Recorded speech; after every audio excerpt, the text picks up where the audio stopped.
देश में चुनाव की तारीखों का ऐलान शनिवार का होगा, लेकिन महाराष्ट्र में चुनाव की रणभेरी जो है बच चुकी है। खासकर बीजेपी की जो दूसरी लिस्ट है, जिसमें 20 उम्मीदवार जो हैं जाहिर कर दिए गए हैं, वो सभी अभी अपने लोकसभा क्षेत्र में मतदाताओं से मिल रहे हैं। और इसी कड़ी में केंद्रीय मंत्री पीयूष गोयल जी मुंबई की लोकल ट्रेनों में सफर करते नजर आए, एकदम आम नागरिक की तरह। इस समय पीयूष गोयल जी हमारे साथ हैं। सबसे पहले तो आपसे लोकल ट्रेन के सफर का अनुभव मैं पूछना चाहता हूँ पीयूष जी। अब आपको कुछ गलत फहमी है, मैं तो मुंबई का हूँ, बचपन से लोकल ट्रेन में जा रहा हूँ। पूरा कॉलेज के दिन, मेरी फैक्ट्री के दिन, छोटी उम्र से ही सेंट्रल रेलवे लेता था सायंस से दादर, वहाँ से दादर से चर्च गेट जाता था अपने कॉलेज वेस्टर्न रेलवे लेके। जब फैक्ट्री शुरू की तो डोंबिवली में शुरू की, तो लगातार सेंट्रल रेलवे से डोंबिवली जाता था। एक्सपैंड किया तो नवी मुंबई में किया। बिल्कुल, मेरा सवाल वही था पीयूष जी कि एक केंद्रीय मंत्री लोकल ट्रेन में सफर करता है, बेशक उसके लिए एक नॉस्टैल्जिया होगा क्योंकि आप यहीं से हैं, आपके रूट्स यहीं से हैं। एक किस्म से घर वापसी हुई आपकी, कैसा अनुभव कर? मैं जब रेलवे मंत्री था तब बहुत आता था। रेलवे की सुविधाओं को हमने बहुत सुधार किया, रेलवे के विस्तार की कई योजनाएं ली है।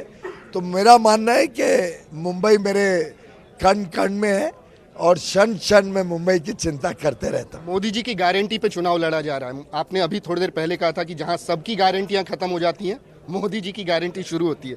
किस तरीके से गारंटी सबसे बड़ा मुद्दा है आप लोगों के लिए? देखिए, भारत ने वर्षों वर्षों तक सरकारें आते जाते देखी, लेकिन हर समाज के हर वर्ग को, समाज के हर व्यक्ति तक पहुंचने वाली ये शायद पहली सरकार है। ऐसा कोई नहीं होगा इस देश में जिसके जीवन में मोदी सरकार ने प्रभाव ना किया।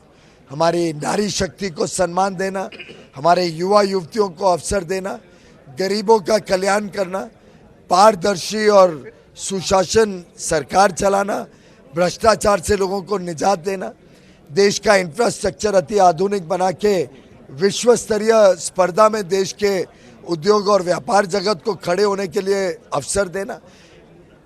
आज हम यहाँ देख रहे हैं, देखिए इतना सुंदर प्रकल्प मेगा कॉमन फैसिलिटी सेंटर हमारी जेम एंड ज्वेलरी सेक्टर को, डायमंड इंडस्ट्री को नए पंख देगा।